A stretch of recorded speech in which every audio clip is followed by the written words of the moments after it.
Okay, we are now live. Okay. Well, welcome committee. We're back and we're still meeting remotely, and it's good to see everyone. Happy New Year. We're going to get started quickly.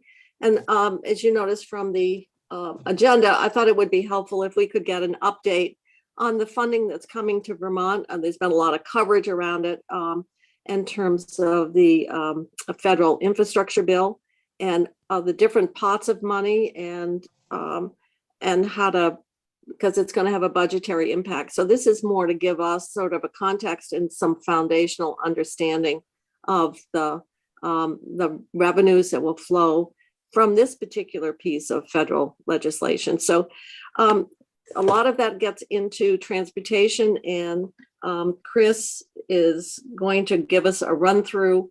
I think this is the same presentation that you did for House appropriations.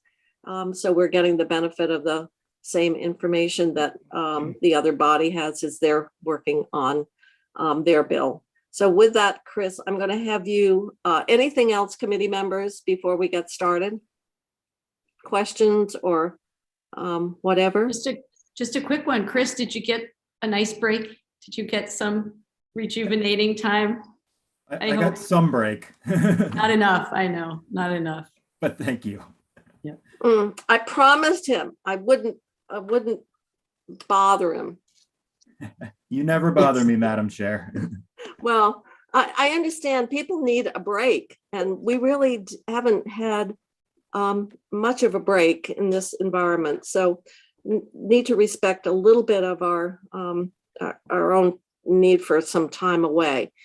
So now you're back and we have some money that's coming our way and we want to understand it better, Chris. And so if you want to, what do you want to do? Put the slides up? Is that how you want to do that? If that works for you, I'm prepared to do that. Okay, why don't we put them up? All right. Can everybody see that okay on their screen?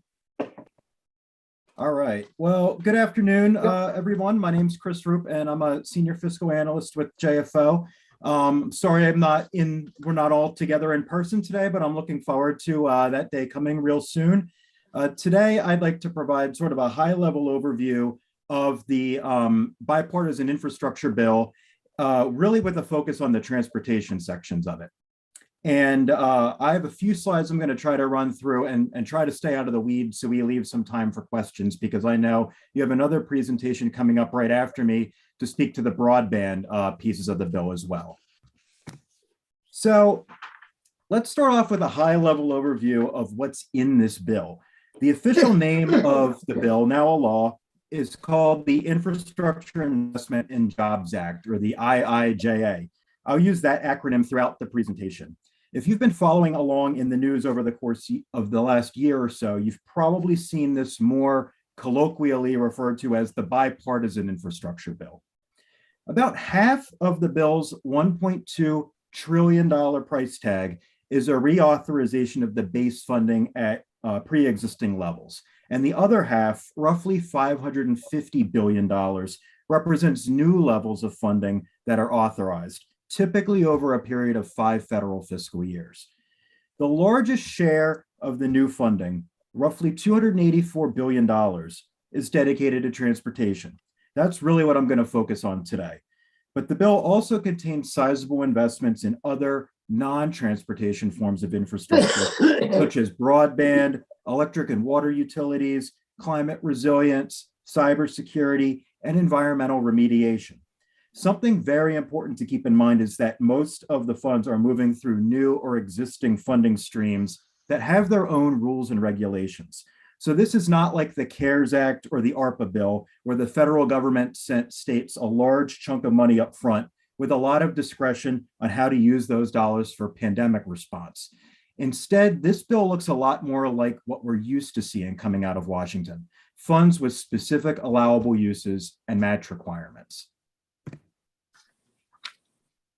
If you've been following along over the legislative process, this bill has evolved quite a bit.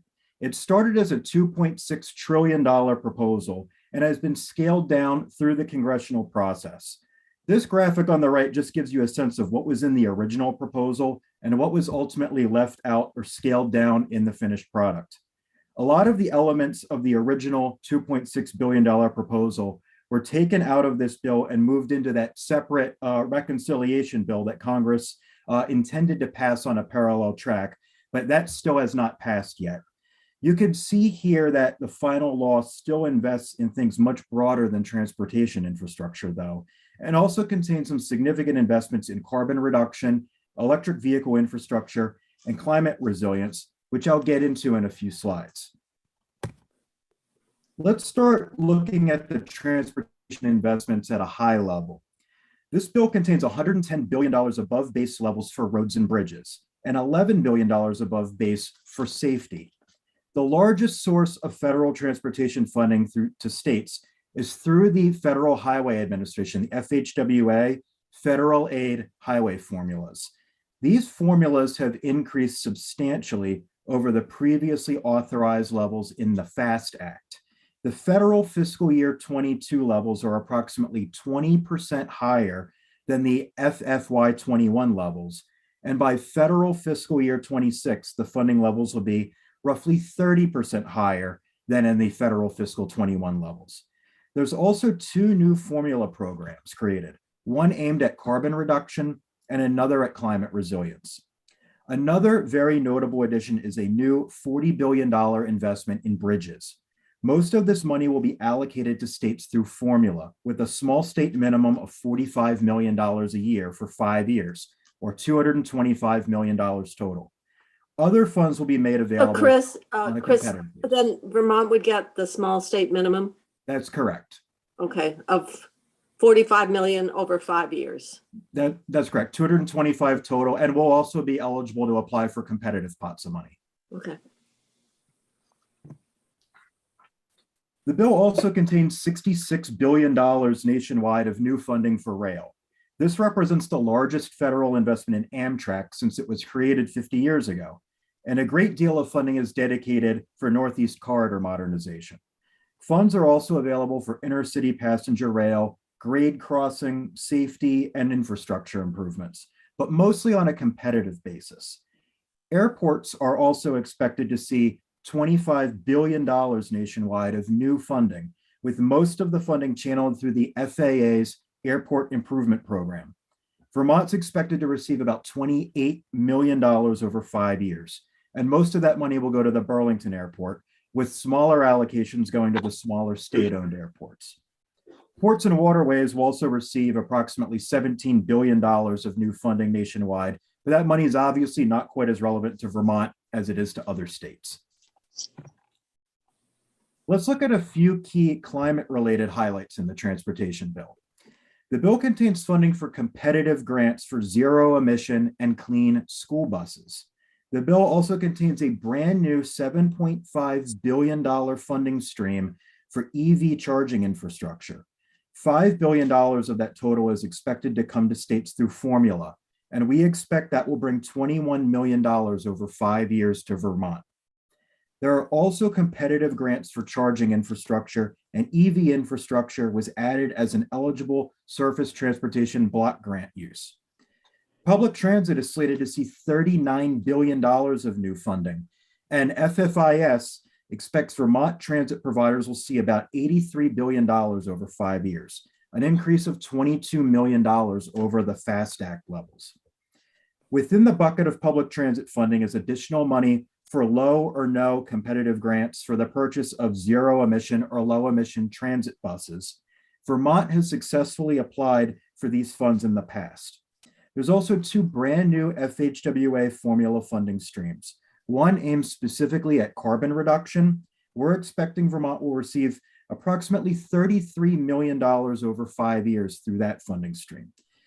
We're still awaiting for the guidance to be issued on all the do's and don'ts, but funds can be used for a wide range of activities that include traffic management, public transit, trails, replacing lighting, developing a carbon reduction strategy, and deploying EV infrastructure.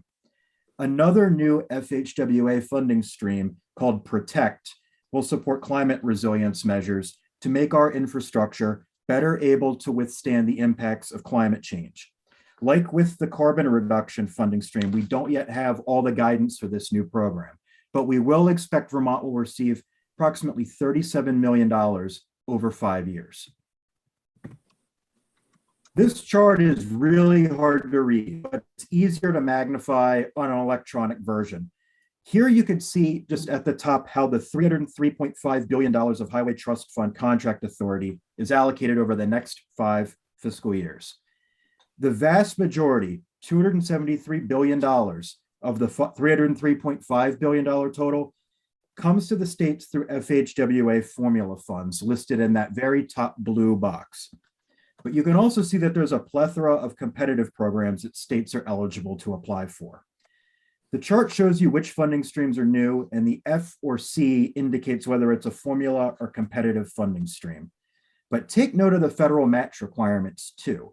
When you see an 80% federal share listed, that means the other 20% of project cost needs to come from some other funding source. These tables just show a few more details about other funding streams from sources other than Highway Trust Fund Contract Authority listed on the prior slide. The bill contains $14.4 billion of federal general fund authorizations and $47 billion of advanced appropriations that support some of the new funding streams I mentioned previously. We put a lot of these FFIS summary documents on the JFO website, and there's a link to them on the final slide. There are 8 of these briefs that focus on different sections of the bill, and they're very good, very brief summaries of a 2,700-page bill. And since I'm throwing words like authorizations and appropriations around, it's probably a good idea for a quick refresher on how these federal dollars typically flow. The country's surface transportation programs are typically authorized on a multi-year basis. And usually Congress gives these bills creative little acronyms, but folks are still figuring out how to pronounce this one. These bills create and structure the funding programs, allow them to operate, and establish contract authority to spend down highway trust fund dollars. It's fairly common for Congress to pass stopgap or short-term extensions to these authorizations as they continue to hammer out the details of what the next reauthorization should look like. This happened several times for the FAST Act. These extensions keep programs operating and the money flowing from the highway trust funds to the states. But it's really hard for states to do any kind of long-term planning when they don't have the certainty of knowing what their future funding levels are likely to be. A lot of these programs, especially the FHWA federal aid formula funds, they operate through something called contract authority. Contract authority essentially sets the upper limits of funding that can be obligated from the Highway Trust Fund. When the funds for a project are obligated, that means the federal government promises to cover that amount of the cost.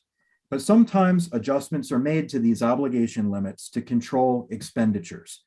There are also some programs that don't function through contract authority, and instead they resemble the typical federal appropriation process that you all are familiar with here in Vermont, where a second piece of legislation is needed to actually fund the activities that are authorized in the first piece of legislation. And Sort sometimes of like what we do with the transportation plan. Exactly. That's how a lot of these programs function in the federal government. But a big exception is the Highway Trust Fund, and there's an exception to the federal budget rules that say when you've got a dedicated funding source that's supported through user fees like that, you don't always need the second piece of legislation to do the actual appropriation. But for some of these, you do. But sometimes they do those appropriations at lower levels than the previously authorized levels.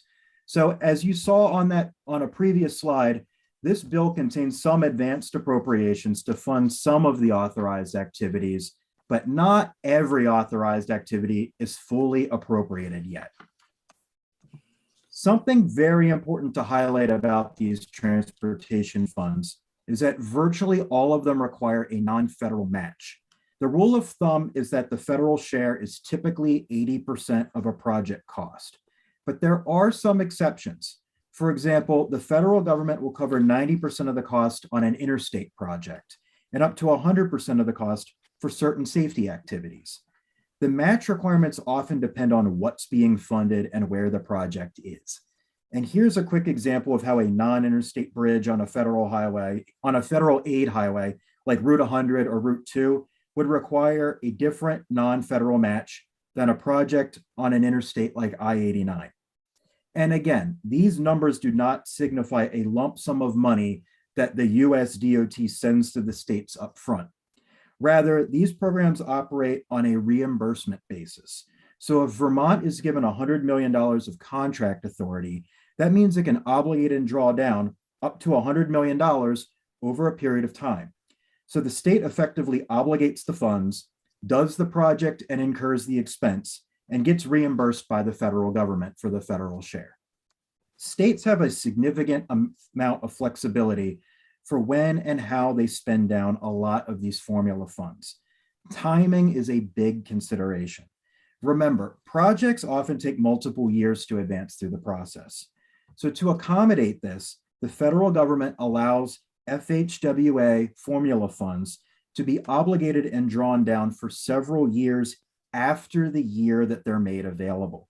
Usually funds can be obligated for up to 3 years after the year in which they're made available.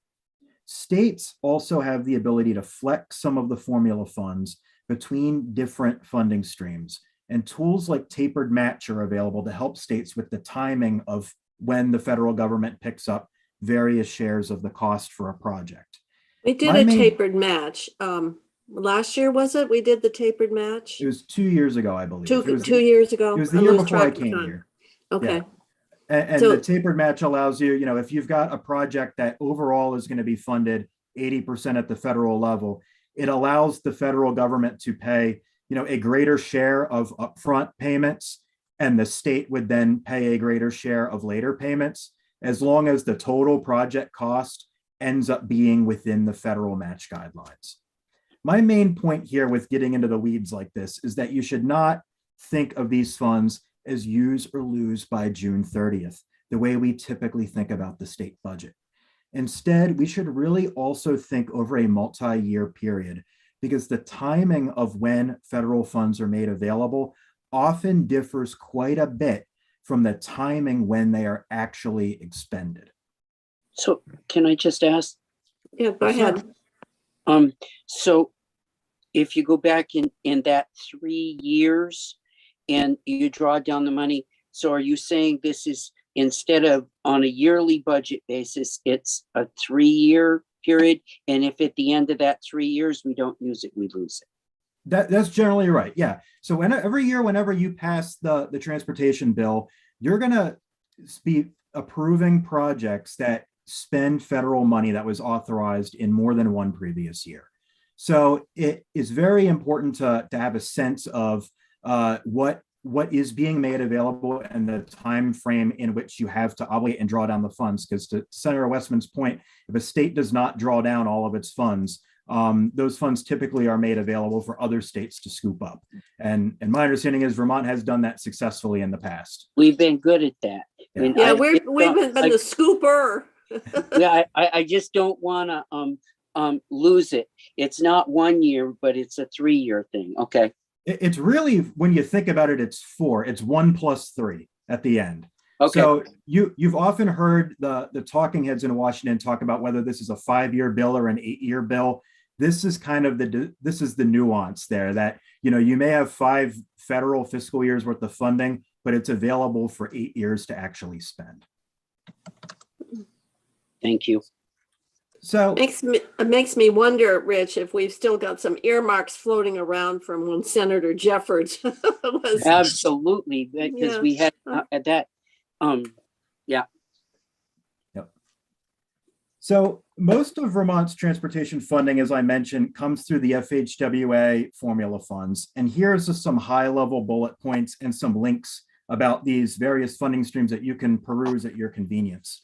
The first one, the National Highway Performance Program, and the second one, the Surface Transportation Block Grants, those are our largest federal funding sources for transportation. The NHPP dollars support a wide range of activities on our interstates and our major roadways. The STBG dollars are a little more flexible, and they can also be used for things like certain bike and pedestrian improvements, transportation alternatives, some transit capital projects, and now EV charging infrastructure. CMAQ, the Congestion Mitigation and Air Quality Funds, they're also pretty flexible, and they help support activities that improve air quality and reduce congestion. And this law also just added some shared micro mobility and heavy duty zero emission vehicle eligibility to that pot of funds.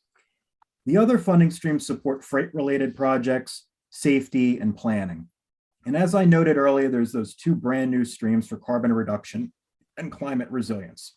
Some of these funding streams can be flexed between one another, and it's entirely possible that a specific activity could be an eligible expense under more than one funding stream. Whenever you have a chance, if you're curious, these links will take you to some of the legacy pages to the FAST Act websites, which have a ton of useful information about each program. But many of these sites are in the process of being updated to reflect changes that were made in this latest bill. So what does all this mean for Vermont?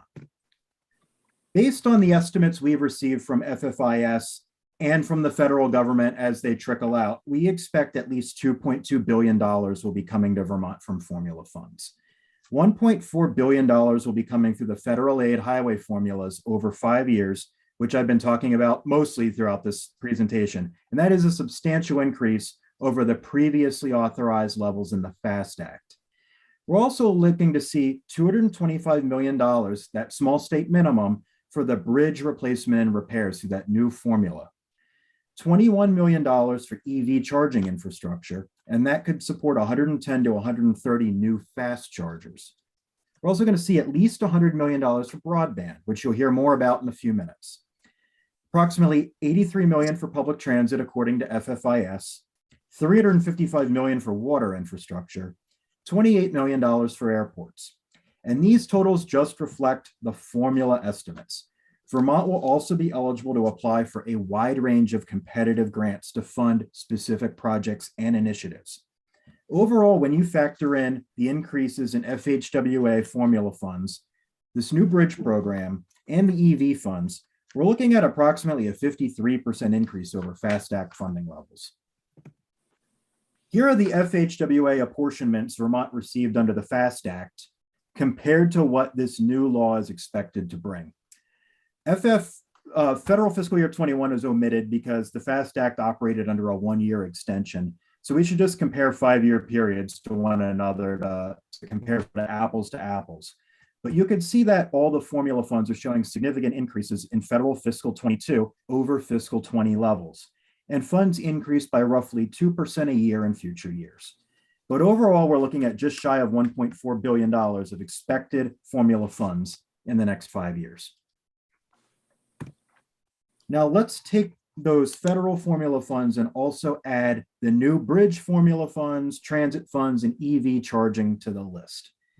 These are funding streams where we have some good estimates as to what Vermont's likely to expect per year. I compared these expected future levels to the federal fiscal 21 base year to estimate how much new funding we should expect. Then I took those amounts of new funding and applied non-federal match assumptions of 17.5 and 20%. Again, the actual amounts and timing of these match requirements will vary by project. So you should not read this chart to say that we must spend $274 million in federal aid funds in state fiscal 23 and come up with an extra $10.4 to $12.3 million in non-federal match in state fiscal 23. You should instead view these numbers cumulatively with the understanding that these funds will be drawn down over the course of several years.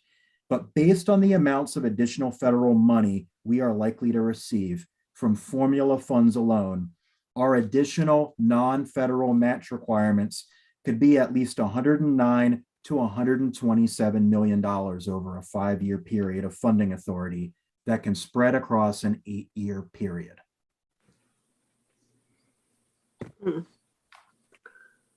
Now, we also need to think about the competitive grant opportunities Vermont can apply for.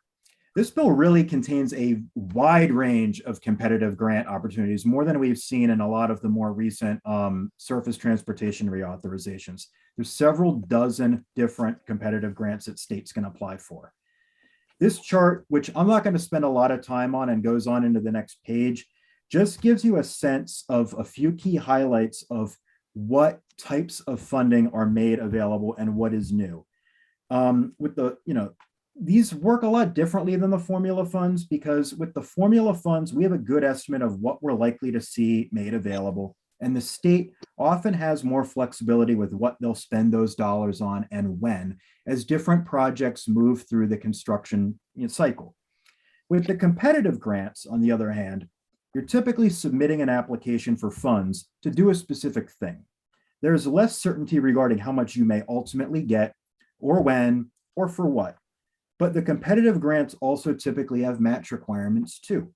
It can take some time for the federal government to stand up new competitive grant opportunities. So many more details will be emerging as we get through the rest of this current fiscal year. And again, here's just a few more sampling of the different grants that are out there. Lots of them related to things ranging from ferries that we probably wouldn't be quite as likely to apply for as some other states. There's grants for nationally significant projects, and there's grants for things like low or no emitting transit vehicles, which the state has been successful at applying for in recent years. So these grants are all sort of targeted to different aspects of the nation's transportation infrastructure. And I expect you'll see the agency really focusing a lot on applying for these grants, particularly in the state fiscal 24 budget cycle.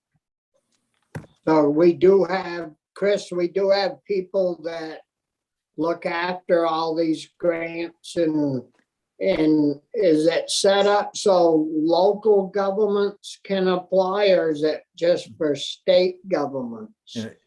Yes, we have lots of people looking at this over in the agency, and some grants, it depends on the funding stream. Locals are often eligible to apply for them. When I worked for the city of Philadelphia, we didn't get a formula allocation from FHWA. Our ability to get federal transit funding came through the competitive grants. So the states tend to be the bigger recipients of the formula funds, and the locals tend to have more opportunities to apply for the competitives.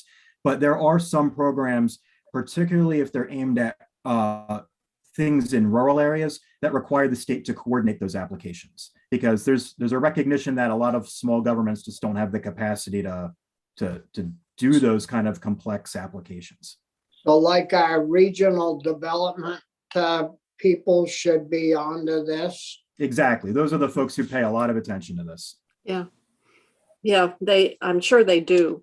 I realize, sort of stepping in here, Chris, one of the things that we have in progress, obviously, would be recommendations on climate change and how to reduce carbon. It seems like there are a lot of the nexus between this and those proposals, very self-evident. Has anyone sort of crosswalked what those recommendations are? Because obviously EV charging has been out there for quite a while, public transit, how we can do that. So I'm thinking that people are concerned about the cost of those recommendations, but it also seems like this infrastructure bill provides some resources to help support those policy recommendations, and in fact would expand efforts that have already been initiated here. That's absolutely right. And I know the agency is paying very close attention to what opportunities are emerging from this legislation and how these funds can be drawn down to support those climate goals. I know the Agency of Transportation's leadership was involved in the Climate Council and is pretty well versed in this. And I'm sure the policy committees will be digging into this quite a bit this session, particularly since we have some recommendations now from the Climate Council. But this funding is, one of the real great opportunities here is for the first time in a long time, we're getting formula funds to build out an EV charging network. And that is really a specific allowable use. In the past, we've sort of had to cobble together those funds from other sources or from competitive opportunities. Now there are funding streams available through the government for carbon reduction and dedicated funding streams for that. So they're not competing with with, filling the pothole or repairing a bridge the way some folks may have viewed it in the past. So there really are a lot of opportunities here. We're going to learn a lot more as more of the guidance comes out, and the agencies release their Q&As and things of that nature. But there's going to be tremendous opportunity to use these funds at significant federal cost share to support our climate goals. There's also, and I'm not going to talk about it today, but there is significant funding for things like weatherization that further our climate goals as well, beyond sort of the transportation realm. Mhm. Okay. So I put this chart together just to show you how significant federal funding usually is in the state's overall transportation program. Vermont is very good at matching federal funds, which comprise the majority of the AOT budget, over $361 million of the total $687 million budget as passed last year as federal dollars. You can also see how the federal numbers can fluctuate from year to year. This fluctuation reflects, in part, the fact that so much of the funding is project driven, and projects proceed at different paces and costs from year to year. As we've discussed thus far, this bill presents many opportunities to make critical investments in Vermont's infrastructure, investments that will benefit the state for many, many years to come. But I don't want you to walk away today thinking we have absolutely nothing to worry about, because we're also facing some significant challenges in the years ahead. You all have heard a lot about how the pandemic has impacted the state's revenues, and usually in a positive way. But the transportation sector has not fared quite as well as other sectors. Our country's transportation network, in large part, is based on a user fee model. But the pandemic obviously curtailed travel and economic activity, which directly led to revenue losses. And operations and costs cannot always be scaled down to exactly mirror their lower demands for service or lower revenues. We've been very fortunate that previous federal bills contained funding specifically aimed at keeping the transportation sector functioning in an environment of lower state revenues. The CARES Act, the CRISA bill in December of 2020, and the ARPA bill last spring each contained funds to help airports, mostly Burlington, and mass transit providers at up to 100% federal cost share. That December 2020 CRISA bill also contained $50.4 million of FHWA surface transportation aid at up to 100% federal cost share that could be used for a wide range of uses. And much of that money was included in the FY22 transportation program that you all passed at the end of last session. Overall, we saw just shy of $137 million of federal pandemic relief coming into Vermont's transportation sector. And those funds went a long way toward offsetting losses and keeping operations moving with minimal disruption. So that's the federal relief picture. Let's now look at what's happened with state transportation revenues. We are very fortunate that our state transportation revenues ended up less bad than the first two post-pandemic forecasts expected. But the pandemic still blew a hole of about $30 million in our transportation revenues in the two prior fiscal years. This is mostly due to weak demand for motor fuels. When you have more people working from home and less travel, you're going to sell fewer gallons of gasoline. Fortunately, stronger demand for new and used vehicles led to purchase and use tax surging to record levels, and that offset much of the impact of the weak gas tax. Year to date, we're pretty close to our target, but this trend of stronger than expected purchase and use offsetting weaker than expected gas revenue has continued. Fortunately, the FY22 revenue forecast was upgraded last July, and AOT took management steps earlier in the pandemic to reduce expenditures.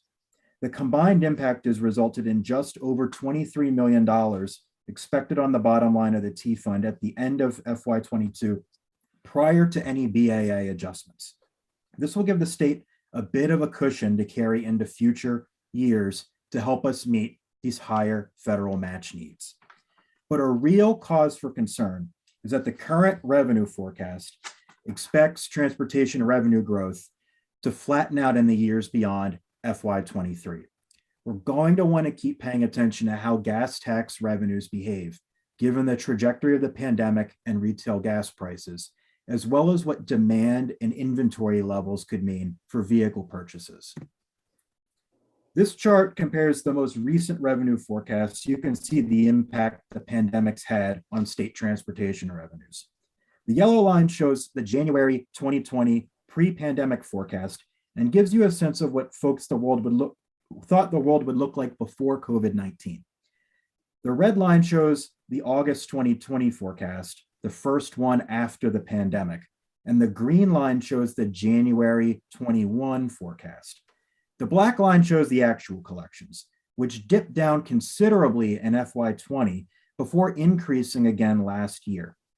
You can see here that the two most recent revenue forecasts upgraded projections and that things didn't end up quite as bad in FY21 as the prior two forecasts thought. The blue line shows the most recent forecast from last July, which upgraded the outlook. This was the first post-pandemic forecast that expected collections to rise above the pre-pandemic level, above that yellow line. But that blue line really flattens out after FY23. The good news is that the last few revenue forecasts have upgraded the outlook. However, these higher federal match requirements alone could consume most of the additional forecasted state transportation revenues in the years ahead. For the sake of comparisons, let's use FY21 as a base year. In the 5 years from FY22 through FY26, state transportation revenues are cumulatively expected to yield about $133 million of new revenue above that FY21 base. But revenue growth is expected to flatten out in the years after FY23. We saw on a previous slide that the additional federal formula funds alone could easily require another $109 to $127 million of match to draw down. But again, the actual needs will vary by fiscal year due to project timing issues and the fact that these funds can be spent down over multiple years. We will also need to think about match requirements for federal grants that the state may apply for, which are not factored into these estimates and would require additional non-federal match. We should also remember that meeting higher federal match needs is not the only growth pressure on the T Fund. The T Fund supports the salaries and benefits of many employees, and inflationary pressures are likely to result in higher costs across the board in the near future. The T Fund also supports activities that are beyond AOT's base appropriations, such as transfers to other funds. In short, we should expect things to get pretty tight in the years ahead. This chart shows you how the state's transportation funding sources have changed in recent years. Take a look at the bottom of the FY20 and 21 columns, and you can see how gasoline revenues took a pretty big dip due to the pandemic. Then, beginning in FY21, the purchase and use tax, the gray segments, significantly increased. In the future years, the purchase and use tax is expected to continue being a larger share of the revenue mix than it was prior to the pandemic.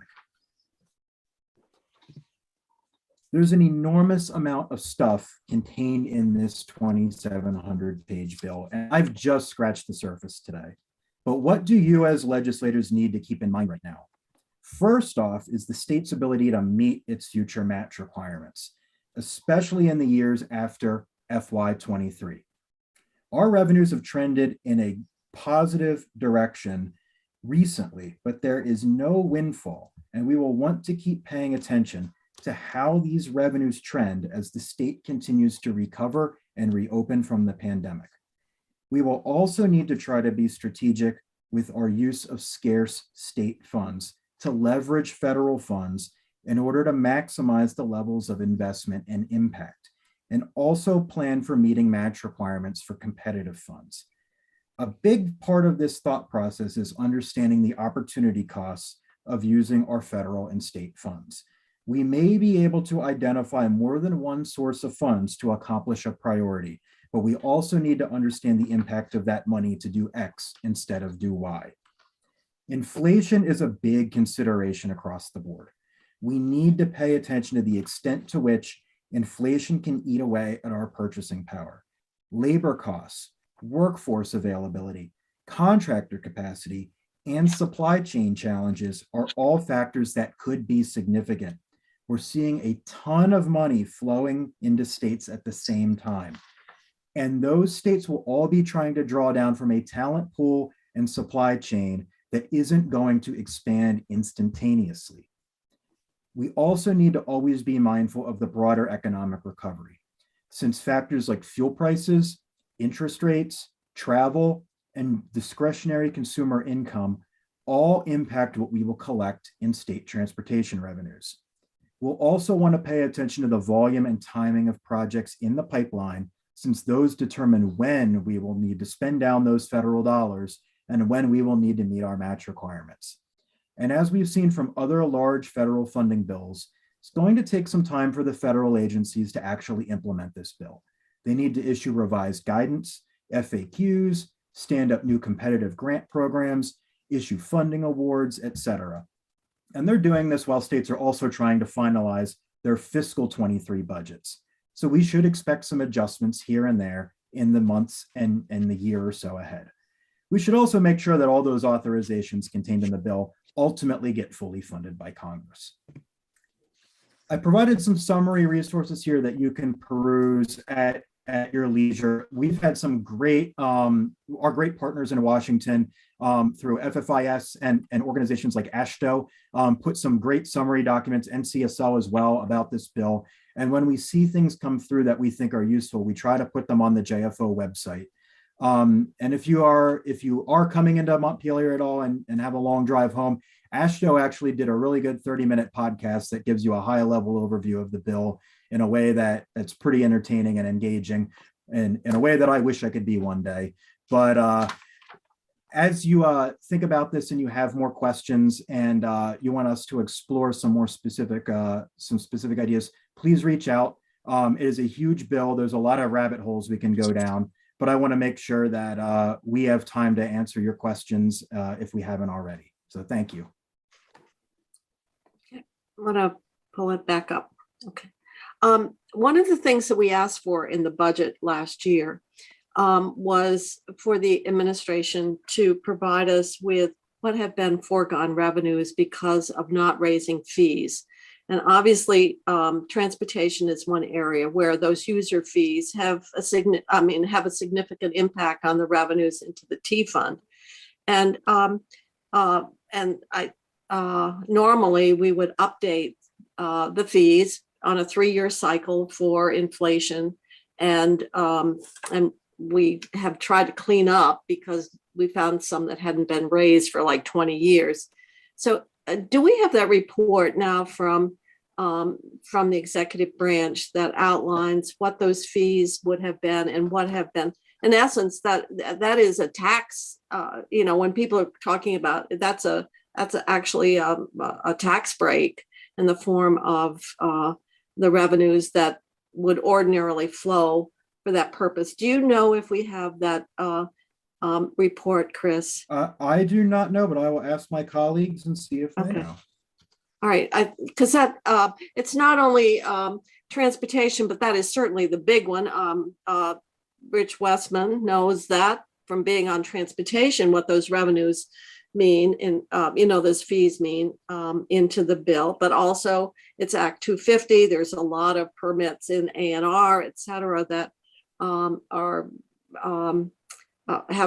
have not been adjusted at all for quite a long period of time, which puts greater pressure on other funds or the availability of funds if we're having to pony up match in a greater level.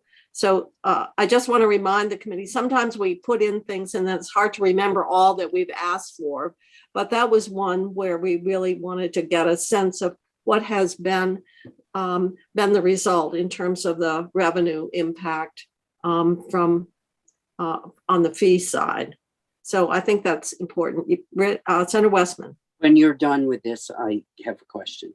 Okay, well, why don't you go ahead? I just wanted to remind the committee that we have that report, and it would be, I think we tried to make it workable. So it was the most significant, the primary areas where we have fees to support the functions of government in the form of user fees, because if you don't increase them, then other taxpayers are paying for those expenditures of government.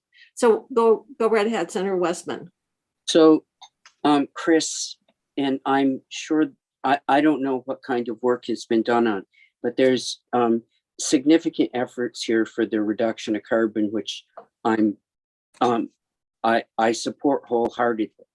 But the reduction in carbon in particularly the transportation sector means a reduction in those revenues to the state, because most of our revenues are all based on user fee from carbon. Has anyone thought about any sort of correlation in if we do these things, we'll see this amount of reduction in revenue? Because none of us are going to want to leave federal money on the table, but not only are we having trouble in that area, but if we're doing things that reduce the use of carbon, it will affect our revenues.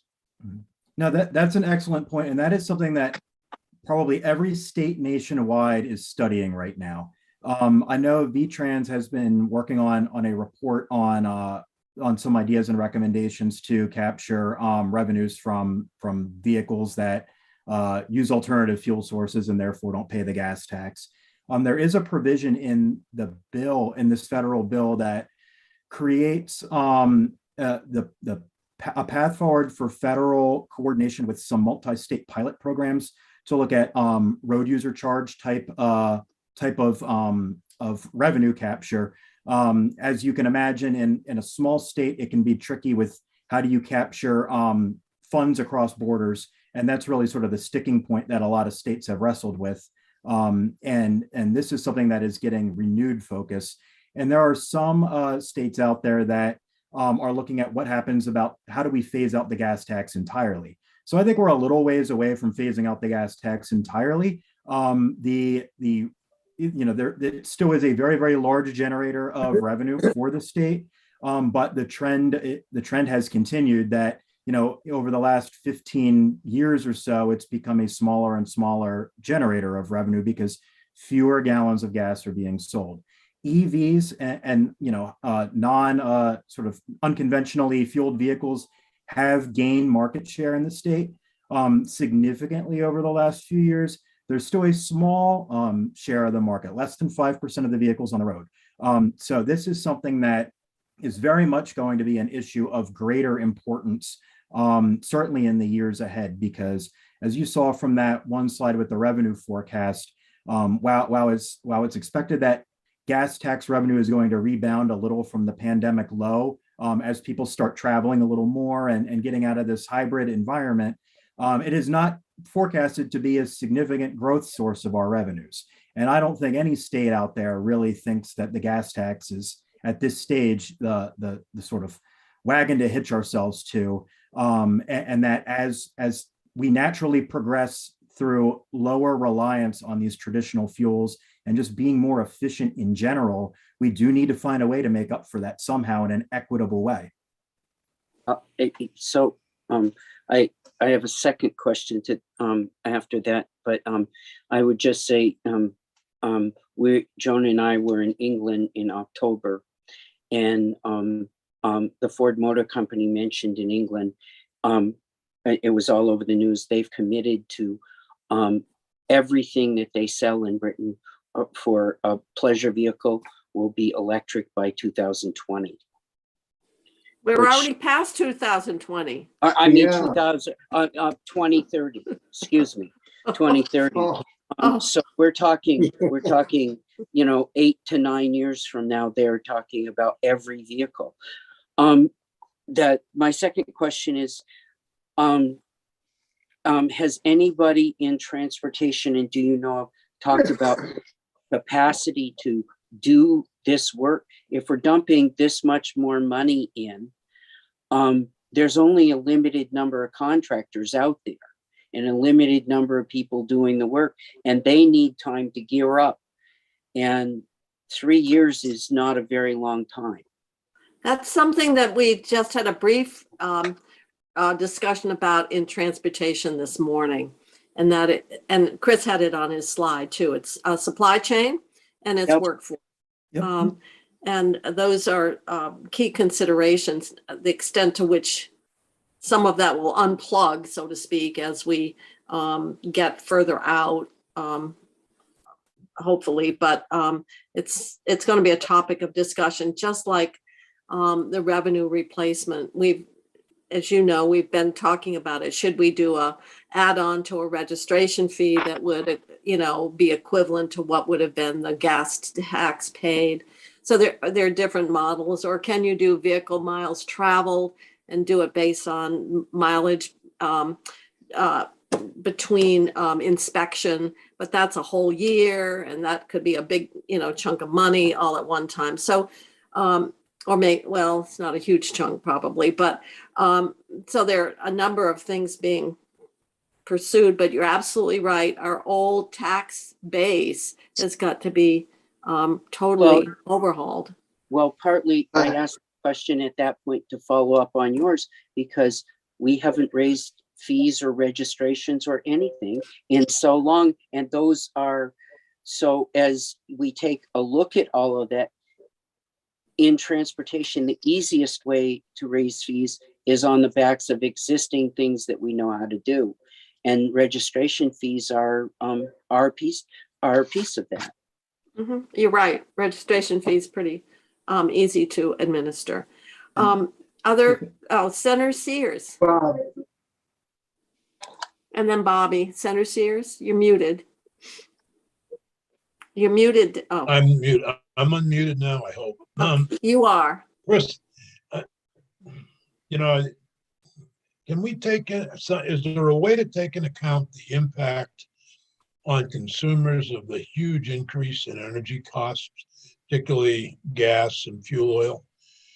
It's like having a dollar increase in a tax. I mean, it's not a tax. It's not going to the government, but it's certainly going to somebody. And for all of us, it has an impact, but particularly for middle-class folks and lower middle class who have to commute to work and still do that, or other things. And I'm just curious if there's a way that we can account for that. I hate to be talking about fee increases in transportation at this point when people are really getting hit hard. And I know it's not a government tax, but it is. I just got my oil tank filled, and it was $1 more than I paid a year and a half ago, I think. Yeah, no, Per gallon.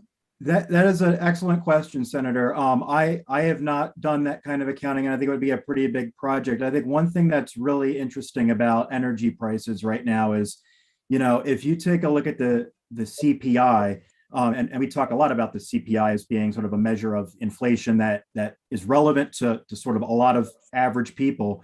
One of the biggest things that have driven the increases in the CPI is increases in energy costs. And so there's an endpoint sensitivity to it that is skewing the numbers a little as well, because you're absolutely right that you're paying more a gallon now than you were a year ago, but you were paying a much lower rate a year ago because of supply and demand issues for gasoline during the pandemic, where I think a lot of people were in that mindset of spending close to $3 a gallon. And then all of a sudden, there was no demand for gas. And there were the oil futures back in like May of 2020 or so, I think were in the negatives because people had more supply than they knew what to do with. So we're starting to see those prices going up, just like we're also seeing prices related to commodities go up as the economy starts, lurching back in fits and starts. And back to sort of the Senator Westman's original question, this came up in this very topic around contractor capacity and inflation came up when the other body looked at these issues last month. And the agency did respond. They're very much paying attention to things like contractor capacity and how much is it going to cost to build that new bridge or replace that bridge in 2 years compared to what it is now, when you're dealing with the same constraints in the contractor pool, but also in the commodity prices. So what's happening with the price of steel, with concrete, with oil, like those are, and energy in general, those have a huge impact on construction specifically, more so than the CPI would. So we're seeing the sort of insidiousness of inflationary pressures creep up throughout the government and throughout everything we do.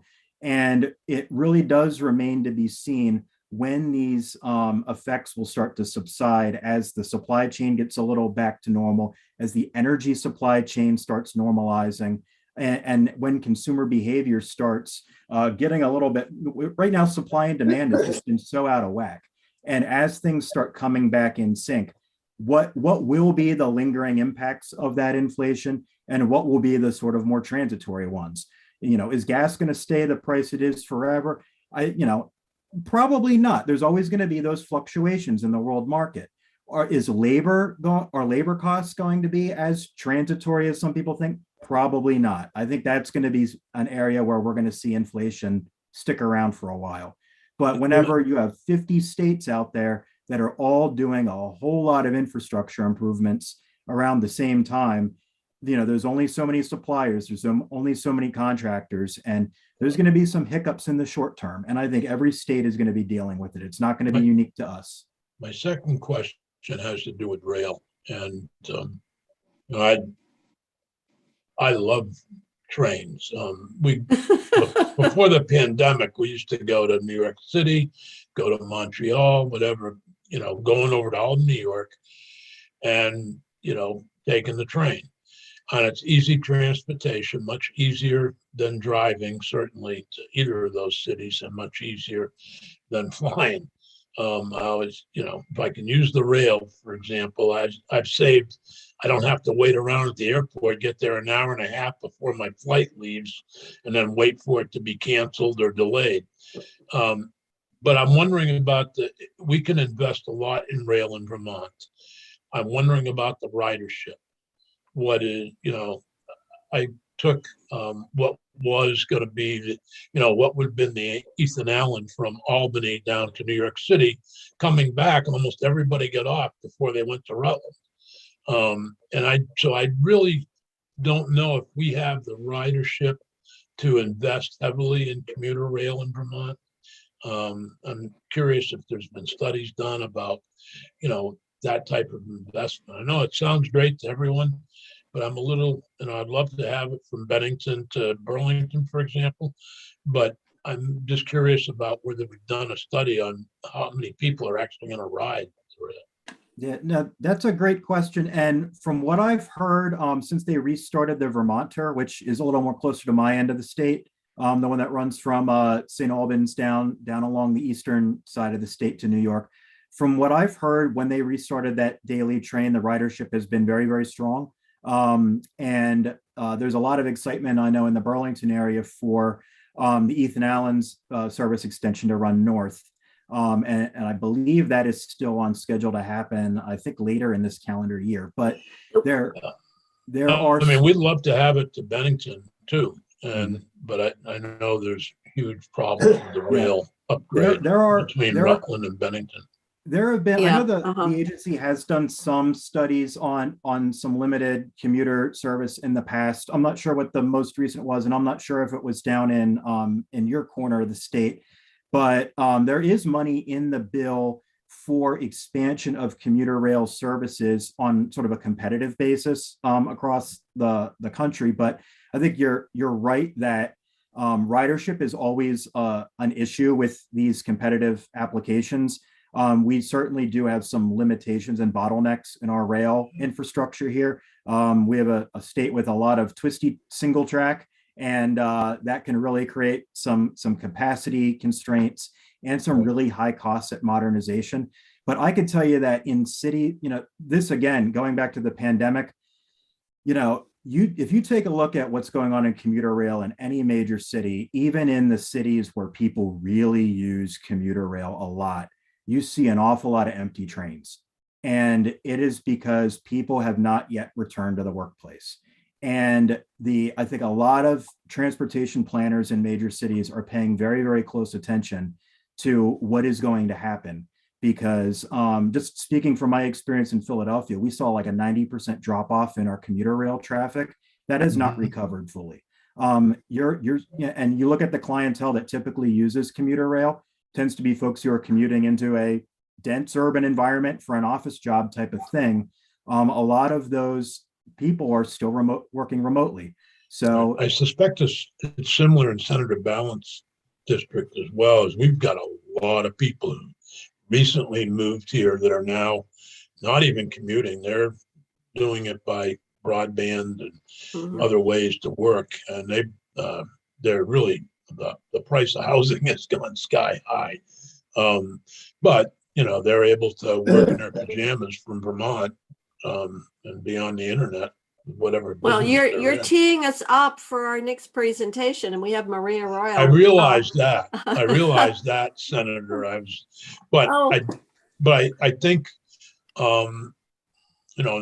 maybe those folks would be more likely to head to New York or Boston by rail once a week or whatever they have to do. We need to get some more information, because the Western Corridor, once that goes open to Burlington, I think you'll really see the significant impact is on the utilization.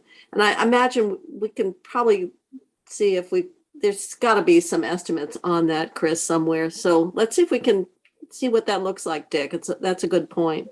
But if it's bus service from Rutland to Bennington that handles the rail, people could even do that, it would be easier. I mean, to take one of the community buses to Rutland you might as well take a stagecoach. It's a 3-day ride. Okay. And there is more funding coming from mass transit. There is. Okay. Senator Ballot. Yeah. One last question, and then because I know that we're going to have a lot more. So go right ahead. It's related to what both Chris and Senator Sears were talking about, in that because of the changes in how people are doing work, that is impacting ridership, not just on the trains, but buses as well. But the other piece too is looking at, the last number I saw at the Department of Labor, there's 25,000 Vermonters who've left the workforce entirely since the beginning of the pandemic. So that's also coming into play. And, like you, Senator Sears, I'm a big train fan. And so would love to see us get a handle on this to make it work for the people that we have here now. So let's put a pin in it and figure out what that looks like for the demographics that we have now. So thanks, Jane. Okay. Chris, thank you. We're going to move on to broadband now that we've got highways and public transit and ferries and whatever. So thank you. And Senate Transportation is going to be taking up in greater detail what these funds and what's being proposed. So Maria, thank you very much for your patience. We got started a little bit late, and look forward to the update on the infrastructure bill as it relates to the broadband piece. Great. No problem at all. Happy to be here and see everyone. And what will work best for you? Do you want me to share my screen and pull up the presentation here, or do you want to look on your own devices, or? Committee, do you have a preference? Alice, sometimes you're having to look on your phone, which is. Phone, so sharing the screen is great. Okay, we'll share the screen.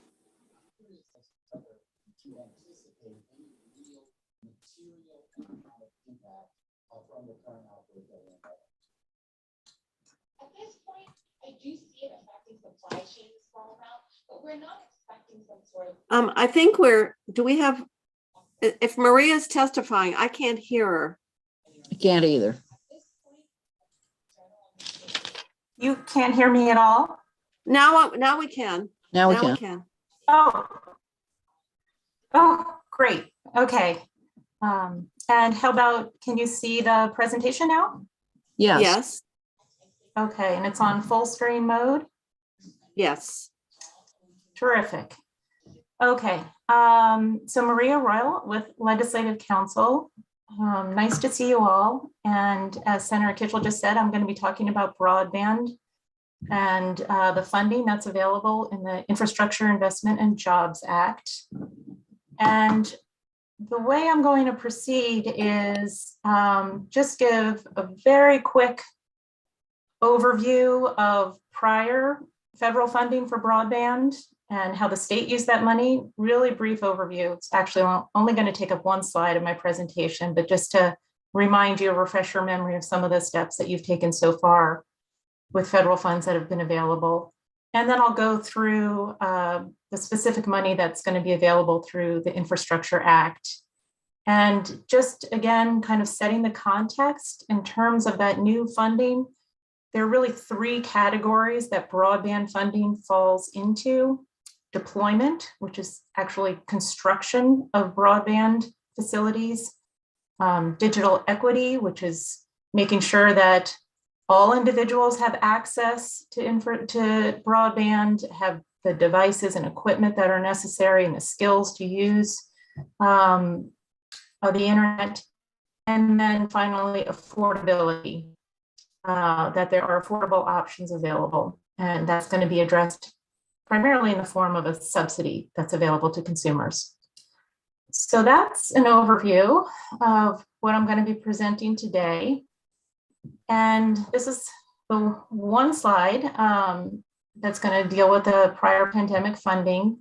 Again, just to refresh your memories.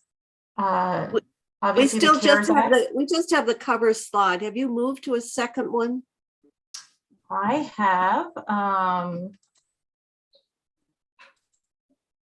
We just have the first slide, broadband, prepared by. If you've moved to it, oh, okay. Now we've got it. Thank you.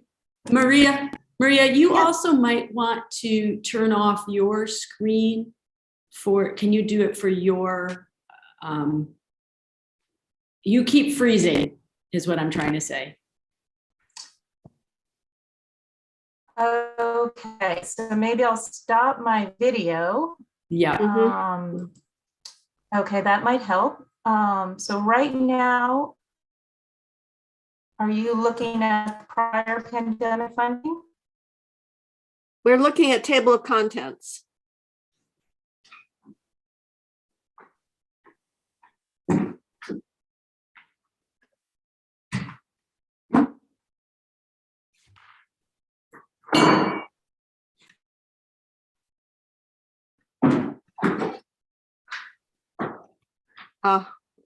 We lost her. I think so. I think we may have to just not screen share. Yeah. Does Maria know? I can give her a call. That was Okay. me, so I just checked my, Oh, but I think Maria's back. lost Maria. Yeah. I am back. I'm really sorry. I don't have a great broadband connection. Maybe the best thing to do, Chrissy, maybe I can call in and Chrissy might be able to move through the slides. Is that, or we can just try again? Either that or we can Chrissy, can you help us with this? Or otherwise we can just listen to you go through it and we can maybe look at it. We've got it now, table of contents. Now we have the prior funding. So do you want to start there, Maria? We're on that slide. I'm really sorry. Let's keep our fingers crossed it works from now on. Okay. So just to quickly review, the CARES Act through the Coronavirus Relief Fund, Vermont appropriated about $17.4 million for broadband. And you'll remember there was the initial 1-year deadline, so a pretty tight timeframe to actually do large-scale broadband construction projects that ultimately was extended by another year.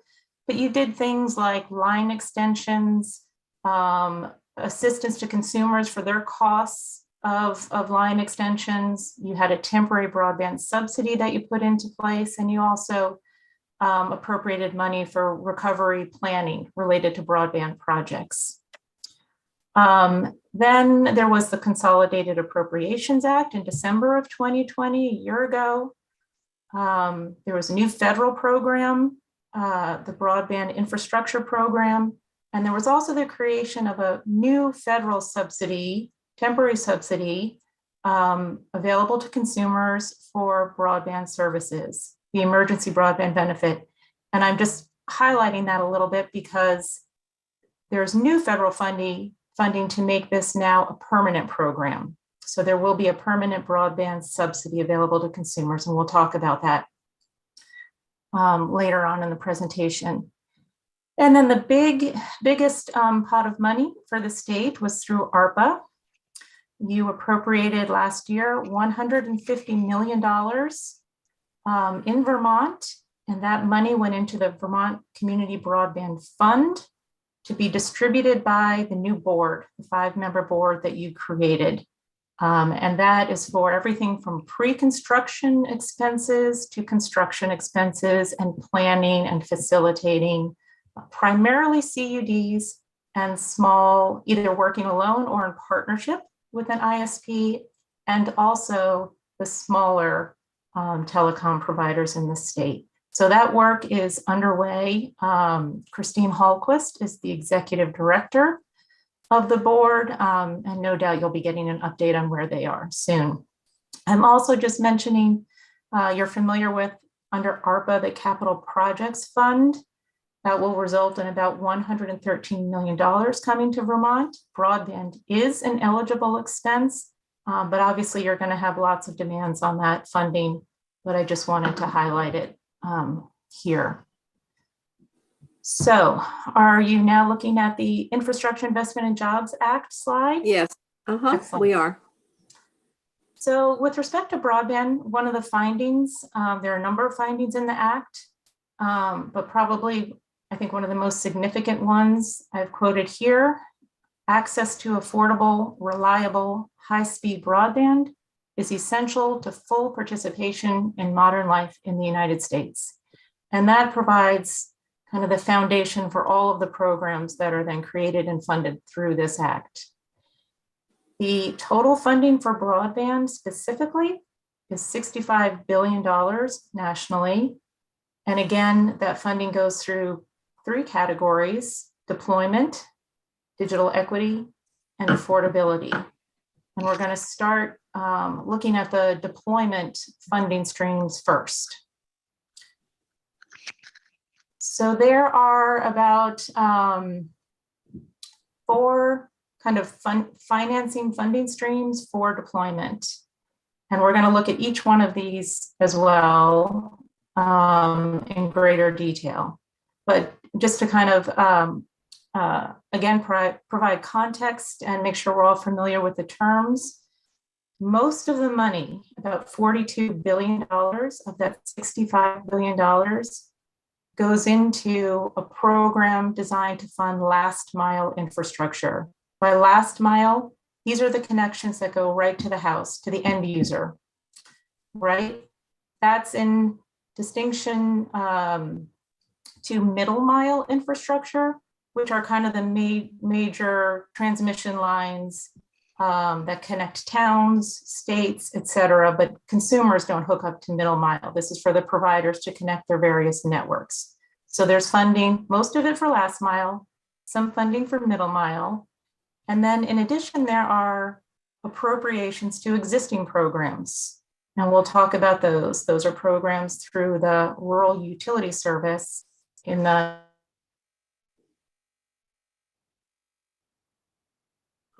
Oh no, we've lost you. Nope.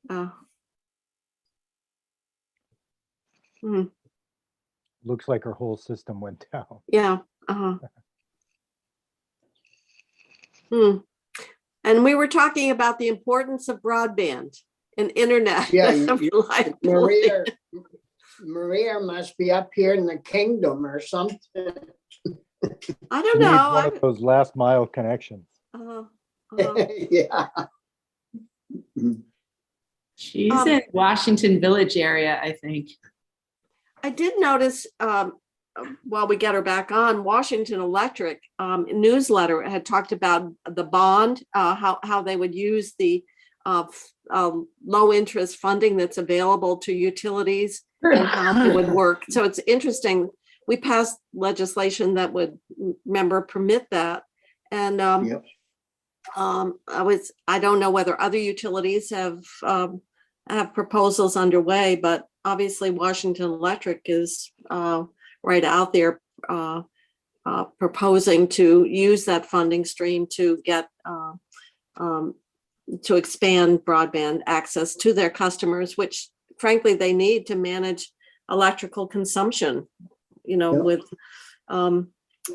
EVs or appliances or heating or whatever. So Maria, do we have you back? No. Yes, you do. Oh, okay. Well, we're back to broadband deployment slide. Sounds like you were doing a great job, actually. Oh, And maybe you moved on. Were you so I don't have to spend a lot of time on this slide because we're going to get to more of the details, but there's financing through bonds. There's some workforce development initiatives, not funding, but studies. And then there's some funding not included in that $65 billion, but specifically for electric grid modernization that might be able to use for broadband projects as well.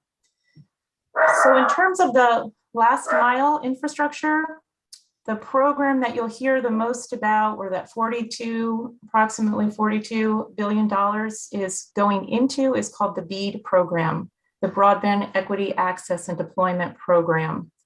This is a program that's going to be administered, well, the money is going to flow to the states, which will apply for the funding and then can sub-grant the funds within their states. But the program, the parameters have been set by the Infrastructure Act, but it's going to be administered by the NTIA, which is part of the Department of Commerce. So that federal agency has 6 months to establish the program. Money's not yet available. The rules are being promulgated, worked on now. And once the details of the program have been created, then the NTIA will issue a notice of funding opportunity, at which point the state can then apply. What we do know is, based on a formula, Vermont will receive at least $100 million for broadband. There will be some additional funds that will be distributed to states based on basically the number of unserved locations they have in high cost areas, more specifically. Maria, one of the concerns has been what were the federal standards for defining underserved? And that would seem to be a very low bar. Did that get changed? So we'll actually get to that and talk a little bit about, but basically you are considered unserved if you're below 25.3. So if you don't have broadband service that meets or exceeds 25 megabits per second download and 3 megabits per second upload, you are considered unserved. The underserved, the money can also be used for underserved locations, and that's a little bit higher threshold, as you would expect, and that is 120. And so we'll talk a little bit more about the program requirements with respect to those details. But the other thing I just wanted to note here, in terms of identifying those locations, Vermont has a great broadband map by 911 location with extremely helpful data. That has not been the case at the federal level with the federal maps. And so there's been a lot of funding and work done to update the federal broadband maps. However, that work is ongoing, and the latest I heard is that those maps, which are going to define the locations, all of this is necessary before the funds can go out the door, might not be available to 2023. So that's just something to kind of highlight, to think about the timing of all of this. But that's a contingency that's out of the state's control. And then finally, these funds are intended to supplement, not supplant, existing state and federal funding. So then, and this Senator Kitchell is getting to kind of greater specificity. I think what you're looking at is once the state receives the money, as I said, it can competitively award subgrants. And the areas that it is going to be looking at are the unserved, 25-3, and the underserved. In addition, the money is available to connect community anchor institutions. So these might be like hospitals, health centers, schools, libraries, and it would require bringing gigabit service, symmetrical gigabit service to those entities. So funding can be used for that purpose as well. And then there's also funding available for data collection, mapping, planning, et cetera. There also can be funding for installations of reduced cost broadband within multifamily residential buildings. Funding can be used for broadband adoption to help individuals acquire devices, laptops, tablets, et cetera, and any other use determined by the NTIA.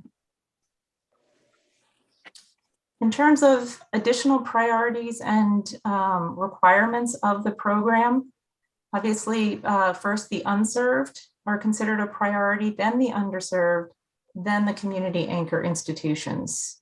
In terms of who would be eligible for subgrants, there is a specific requirement that you'll see in that bullet 2, the list of entities that may not be excluded. So the funding needs to be open to cooperatives, nonprofits, private entities, in addition to local governments. Obviously, Vermont has spent a great deal of time serving high-cost rural areas through their CUDs. But there is a requirement here that the eligibility be broader, at least in terms of the federal law.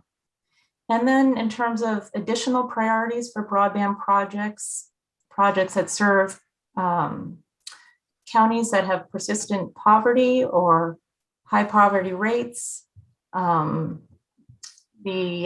NTIA will also be looking at speeds of a proposed service. The faster the speed, the greater weight that would carry.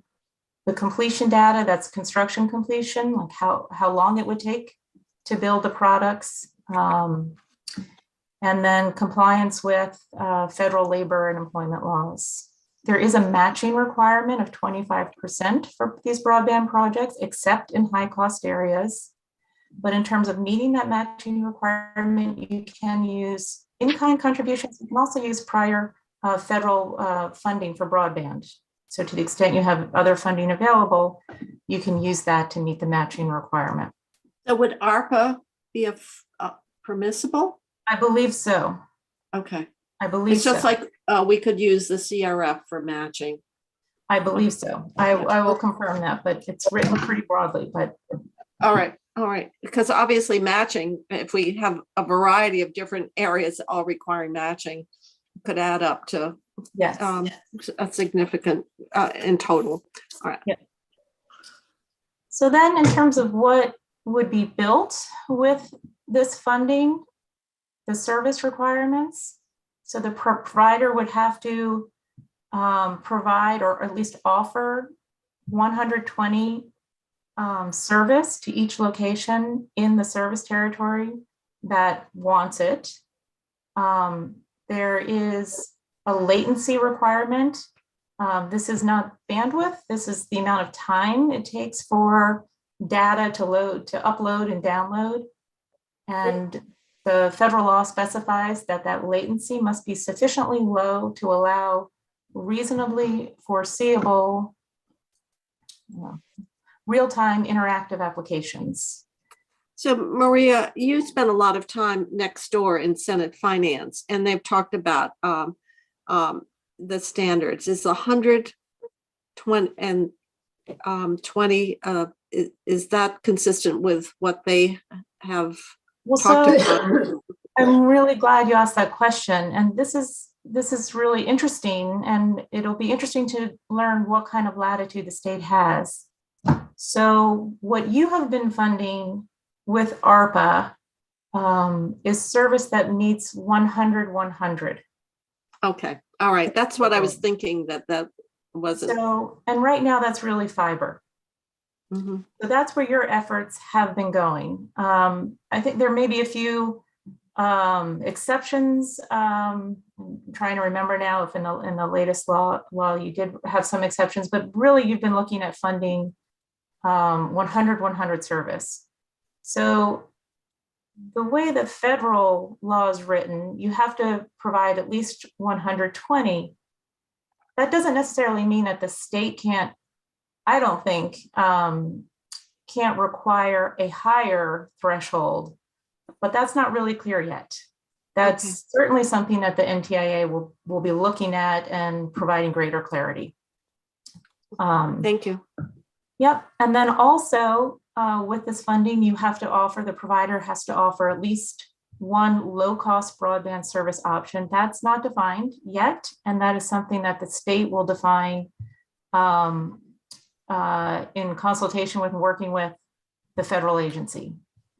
And then finally, in terms of the time frame of construction, it must be completed within 4 years of receiving the subgrant. The money that went out, the $150 million of ARPA funds, I believe that all needs to be spent by the end of 2024. So I'm not going to spend a lot of time here just in terms of the program, the process for applying for the grants, as well as some preparation that the state might be thinking about to get ready, not only to apply for the grants, but also make some decisions about how you want the money to be subgranted. So the state will apply for a letter of intent, will submit a letter of intent with the federal agency. At that time, it can also request planning funds to create a 5-year action plan. Subsequent to that, it will file an initial proposal for how it plans to expend the funds, and then a final proposal. But there's a lot of, there are many provisions in the federal act that talk very specifically about what the NTIA is going to be looking at for these plans. What are the challenges and barriers to build out? What kind of capacity does the state need? And that can be in terms of staffing or workforce. Identifying obviously unserved and underserved locations. Again, Vermont is well positioned for that. But ensuring that we know where all the community anchor institutions are. And then, having the infrastructure, the governmental infrastructure to oversee and coordinate the various efforts. So these are things that, the state might be wanting, you might want to think about in terms of being prepared to apply for and then expend the monies.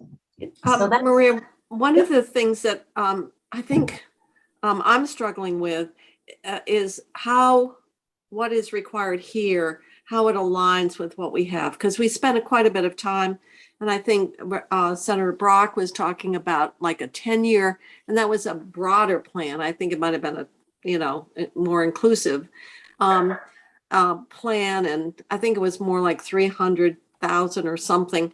And so I'm just, when you're going through this, I'm like, how does this fit with what we already have sort of underway?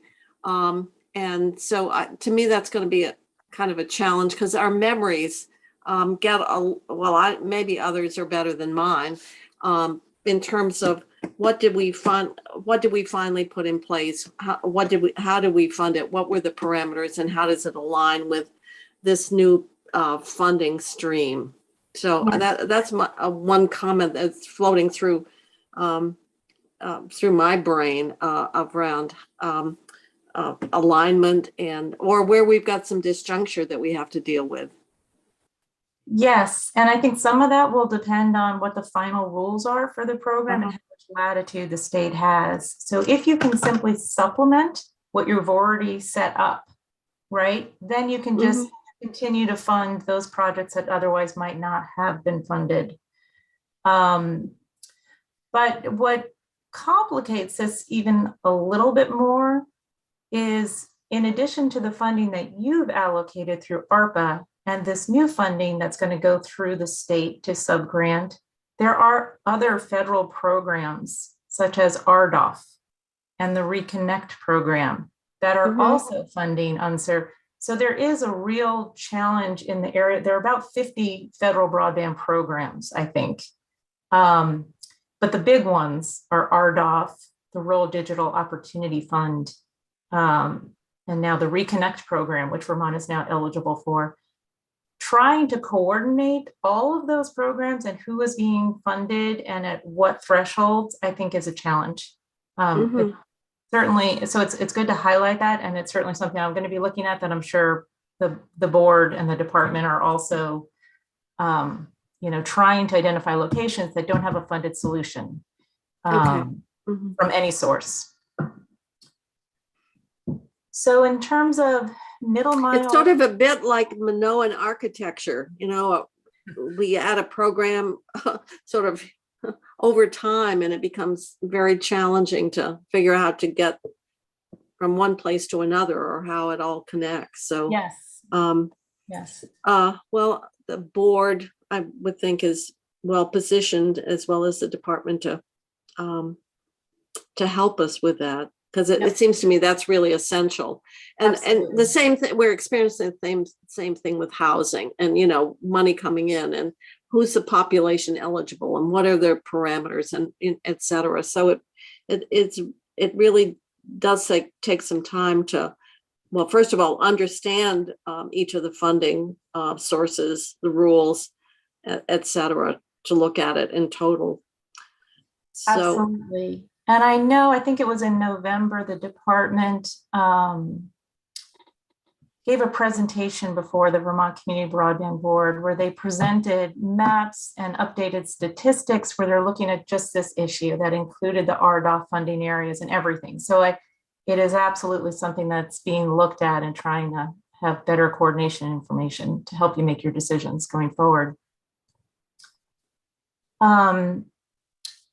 In terms of middle mile infrastructure, there's about $1 billion of Infrastructure Act money available. And this is a competitive grant program that's going to be administered at through the NTIA. So this is money that does not come through the state as an applicant, but providers can submit applications. And the purposes for which this money will be available is for middle mile that will help to reduce the cost of connecting unserved and underserved areas to the internet backbone, and also to promote resiliency. So if you have the middle mile infrastructure, you continue to build that out into more and more areas in Vermont, it will make it less costly to then reach the last mile. And if you have multiple fiber routes available, then you have greater resiliency to the extent you have alternative network paths in the event that one line goes down. So those are kind of the purposes of that funding. I won't go over this in too much detail, but this is money available to Vermont providers, and that they have 5 years basically to complete that construction. So again, needs to coordinate with other state efforts. So in terms of other programs that, not new programs, although there are some amendments, but programs that received funding under the Infrastructure Act, there are 2 USDA programs available through their Rural Utilities Service. The NTIA in the Department of Commerce and the RUS in the Department of Agriculture are the 2 primary funding sources in this act. The FCC also has authority to give money out for broadband deployment. So it's a little bit confusing with more than one federal entity with the same mission to bring broadband to unserved areas. In any event, the Reconnect program is a program that's been around for a number of years. And so additional money has gone to this program. There are some new funding requirements. I think the one thing that I just wanted to note about the Reconnect program is in the past, Vermont has been challenged. A lot of entities could not apply for the funding, and that is because they did not provide grants to areas that already were served by a prior RUS grant or loan, more specifically a loan. And you'll recall that VTEL in 2010 got an award to build out a wireless service almost statewide. And so any other entity that wanted to apply for Reconnect grants was unable to do so because it was presumed that that service, VTEL had a loan to serve basically the rest of the state. So that prohibition or limitation has been removed. That actually was removed in the Consolidated Appropriations Act, but that's been a hurdle. And so that will no longer be a hurdle for Vermont entities that want to apply for grants and loans through this program. Oh. So in terms of private activity bonds, just another means of financing broadband build out in Vermont. The Internal Revenue Code is amended, and now broadband is an allowable use for qualified private activity bonds. Beginning in 2022, state and local governments can issue qualified private activity bonds to finance qualified broadband projects in rural areas. And in terms of the definition of what a qualified broadband project is for purposes of this financing, it means a census block group or groups in which 50% of households lack 25/3 service. And the project will result in all locations in that group having access to 120 service. In terms of the act, this is not really funding that's available for the state, but just wanted to note that the federal government obviously recognizes what you've recognized in Vermont, and that is there is a workforce shortage in the telecommunications sector. Obviously, with all of the money that's available for broadband build out, there are supply chain issues, and there are also workforce issues of all the states at the same time trying to build out broadband in a fairly short amount of time. So this is just to highlight some of the reports that will be available to you that might ease some of those limitations. This is all federal at the federal level. This is all at the federal level. The reason I'm asking is at a recent meeting at one of our career and tech centers, one of the people that's on the board of the Northeast Kingdom CUD said, we need workforce, and can you put together a program? And because obviously they've got students, and what they were talking about is to set up programs, you have to have money, you have to have you have to spend money on equipment and and other costs associated with setting up a new program.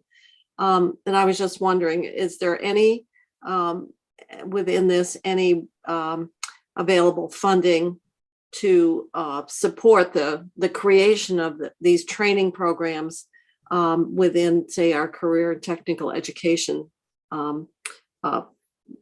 system? That's a great question. I'd have to look more closely to see, so the workforce provisions here don't have appropriations with them for the state, but the Bead program for last mile is pretty broad in terms of what the money can be used for. So I will look to see if workforce development is something that the state can fund. Then there may be other sources too, education. There may be other funding sources that could get at the same issue. Well, it's just something, obviously, this would be a great career path for a lot of the students that might be in tech ed. And it's obviously one of the areas that we've got a workforce shortage. So I was just thinking about that conversation, the request that came in from a board member of our CUD to the Career Center saying, couldn't you set up one of these programs? But then you have to be realistic. What does it take to do that? Right. And you did last session, you had some funding for a pilot program through the Vermont Technical College. So I can get an update on where things stand there. And you also appropriated some money to the Department of Labor to look more at the telecom workforce issues and what funding opportunities what the needs are and what funding might be available. So, well, this was taking a request that came from the CUD to a local CTE saying, it seems like this would be a logical connection to make. And I know that we've got language all over the place around workforce shortage, whether we're talking about healthcare careers, whether we're talking about weatherization, whether we're talking about broadband, et cetera. But we've got to think about how we grow that capacity and give the training that, in this case, students, but they could be adults as well. These CTEs serve adults as well as something that would be another potential way of training the workforce. You mentioned VTC, but this would be right. At the CTEs as well. Yep.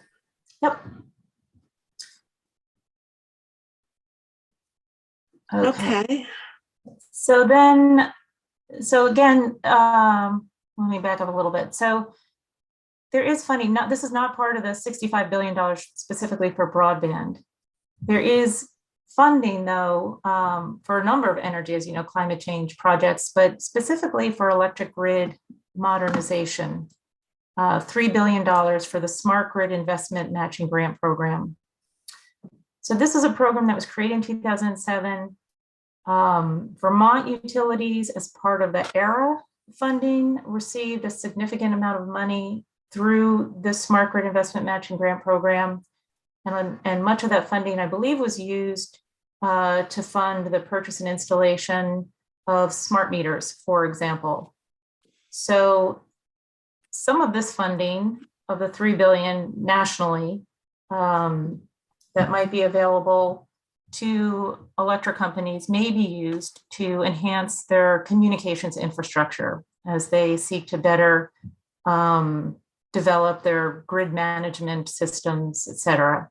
So I wanted to at least highlight that something that may be another source that will impact. Well, let me ask another connecting point.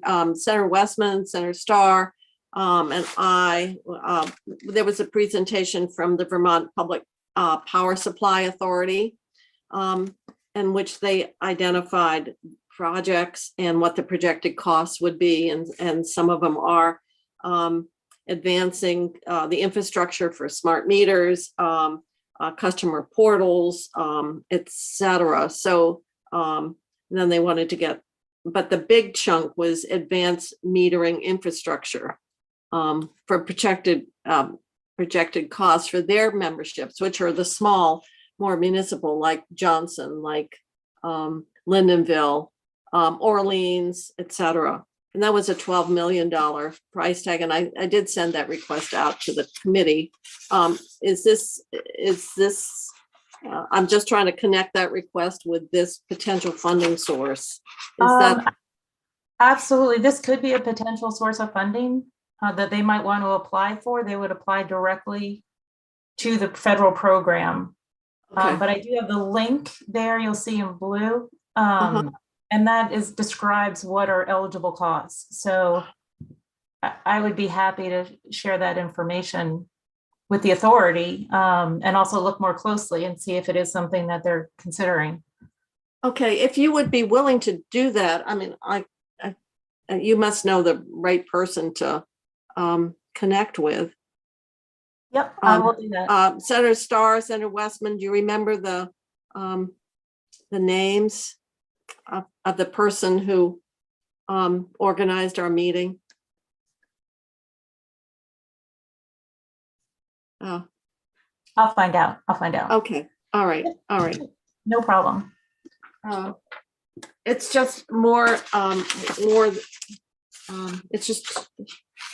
it's not on the sheet and I can't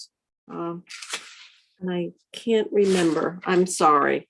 But No. anyway, it just That's seems fine. like they've made a request and I'm trying to connect it with this and it might be a potential funding stream. So Yes, if you're willing to do that, that would be great. Thank Yeah. you. I'd be happy to do that. Okay. So now moving on to digital equity. The Digital Equity Act, as it's called, is part of the Infrastructure Act. But this funds things like digital equity, inclusion, and literacy.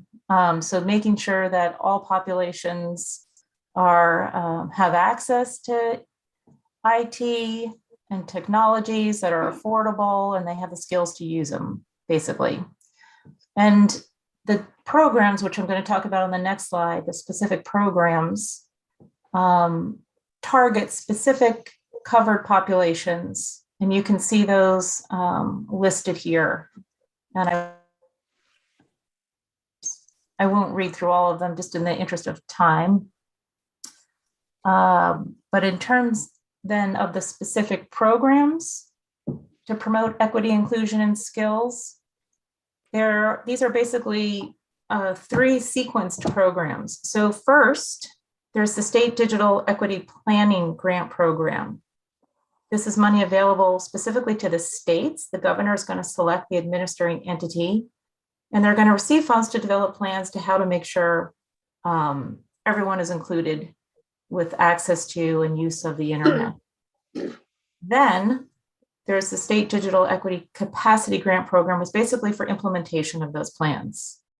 And I believe Vermont will receive approximately $7.5 million for that, for the implementation of the digital equity plan.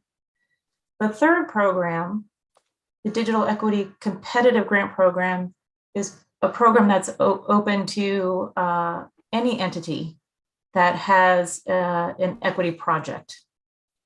So that can be a municipality, an ISP, nonprofits, schools, etc. So these are funding streams that are available specifically for digital equity purposes.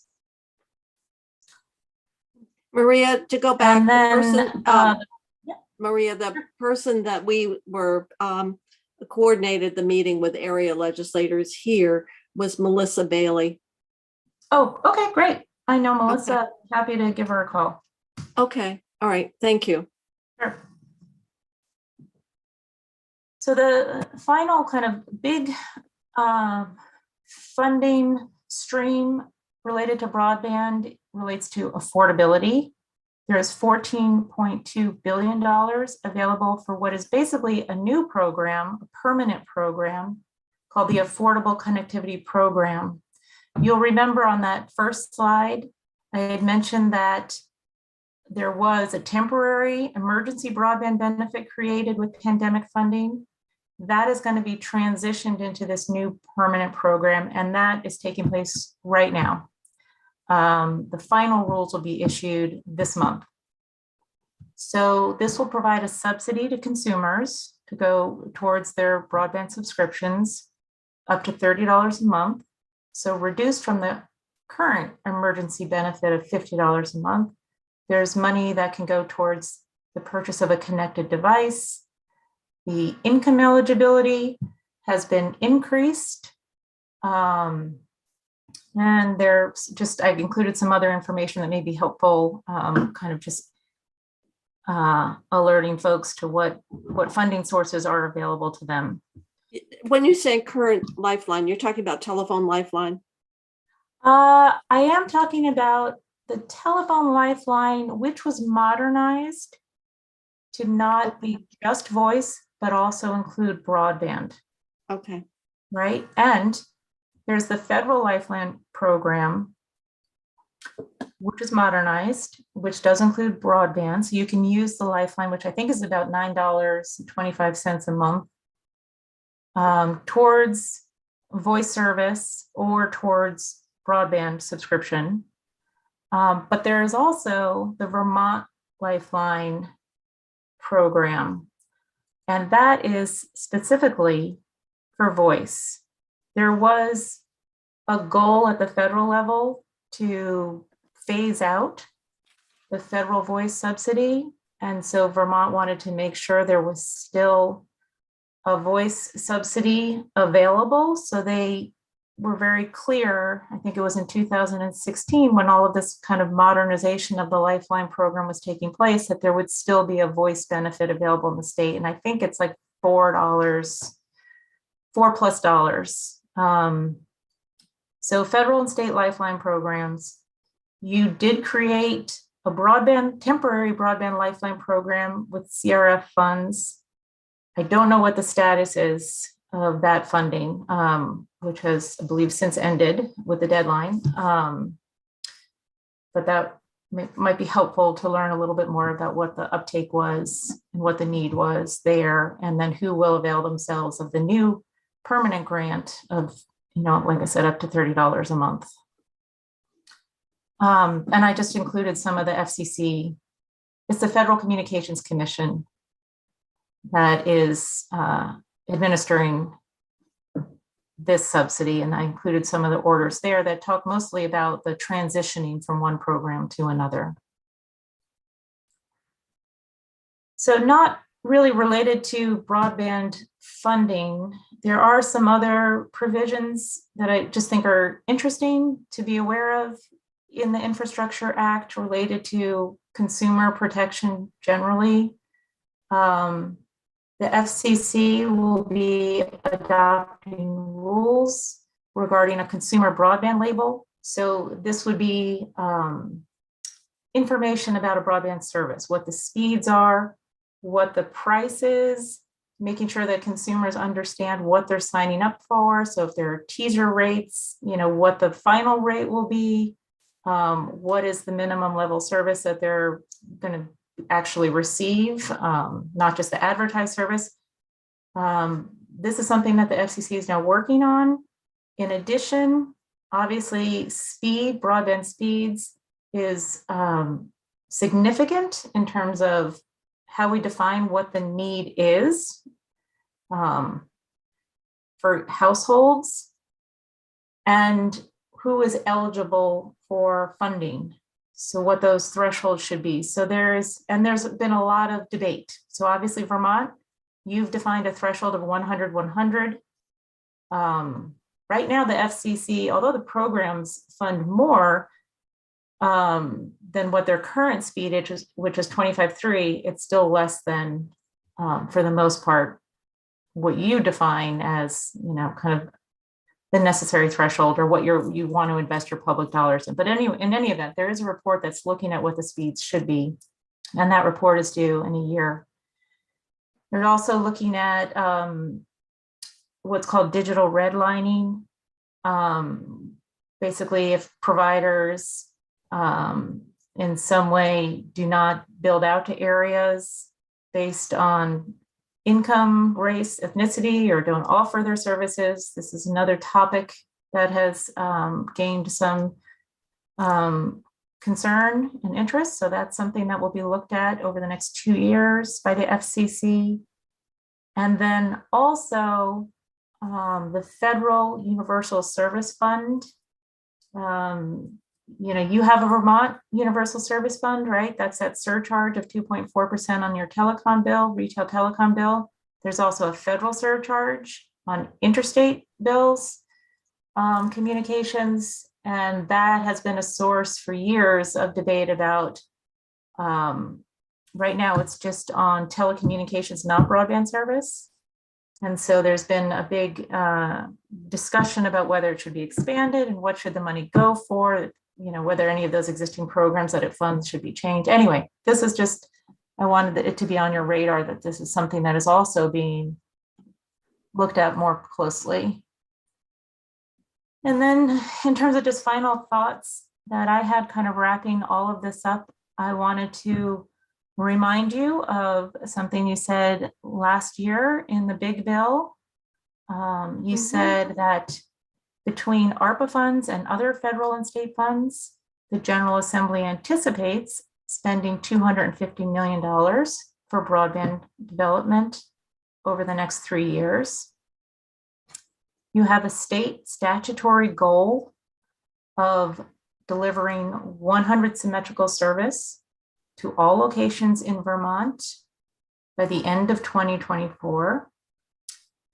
And in terms of some kind of relevant data that's in the most recent Vermont 10-year telecom plan, which was published this summer, approximately 51,000 locations in Vermont lack 25/3 service, so they're considered unserved.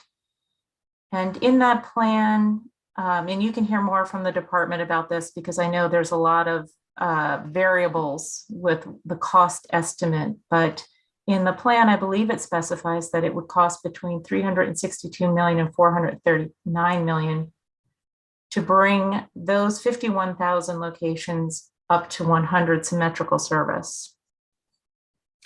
And then there are 185,000 locations that have less than 100 symmetrical service, but more than. Is that additive or is the 51,000 part of the 185? I believe it is additive. So these are people that have above the 25/3. So it would not include the 50. So it's not additive. It would not include. No, it wouldn't be. Okay. Those who don't have it and those who have a little. Right. Okay. And so that is all that I have for you today. Mm-hmm. Can you tell us Yes, how Senator many Cruz. locations there are in Vermont? So I'd like to judge what percentage don't even have 25 or under, and what percentage have between 25 and 100. Yes, and actually,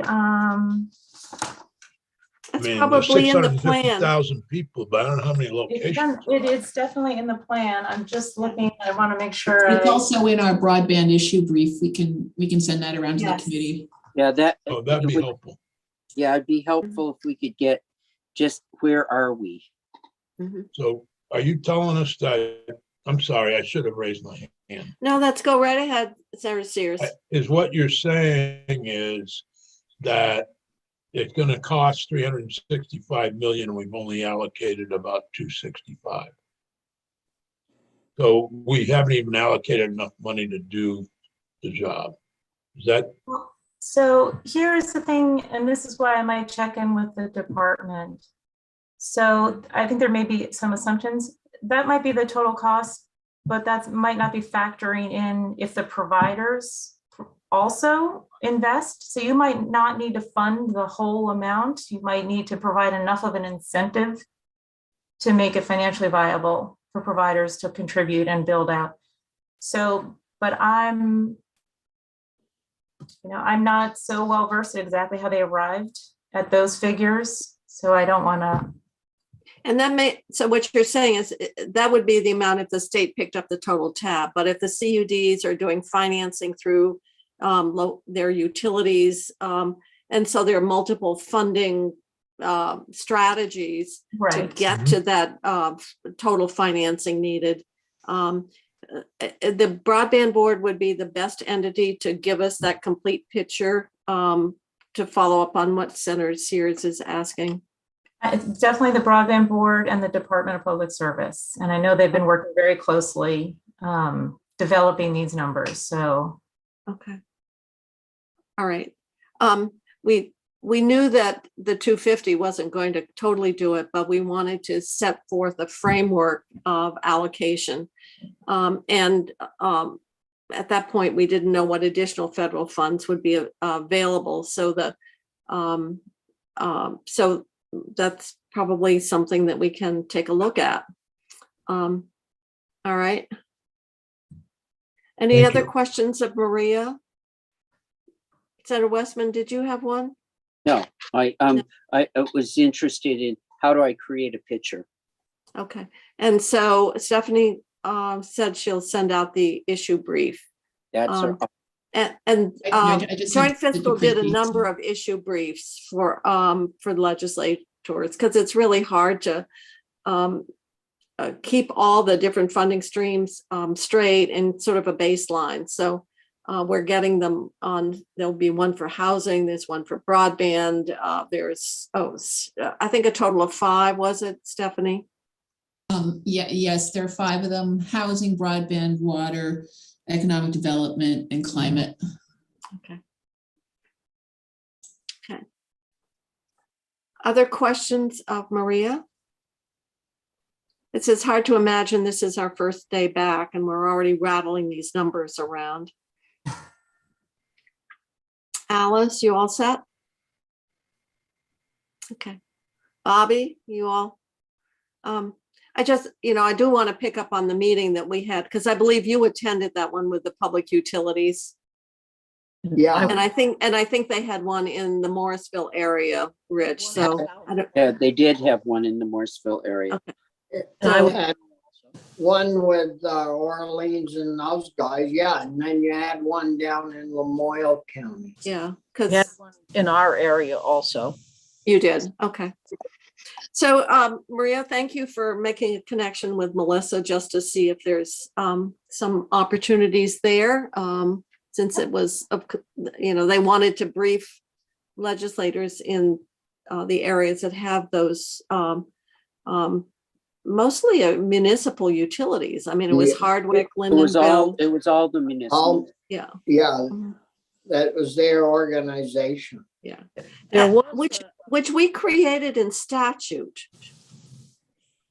Yeah, I don't know when that was done, but yes, Alice? There was a web address that Maria, that you had in your, on that slide that had the number on it with regard to this issue of the grants, which was there briefly, but then disappeared. I don't know if that's, I don't have that slide, but I'm sorry, which one? For, the one where we were asking about the grants for the municipals that Jane had asked about. Well, if Maria's going to give that directly to Melissa, then she's taking care of it for us. Okay, that'd be great. but it's Title 42 of the United States Code, and it's section 17386. Oh, but I mean, there actually flashed a web address there as well. Wasn't on the slide, but it showed up a little bit later Oh, underneath it. okay, I'm not sure. Picture of it, but there wasn't time. Well, But anyway, if you send it to Melissa Bailey, Okay. that Okay, I will Actually- have, great. Any other comments or questions? Okay, then it's a little after 3, and I'm going to suggest then we wrap it up for today and go offline. Chrissy, if you would, please. We've finished our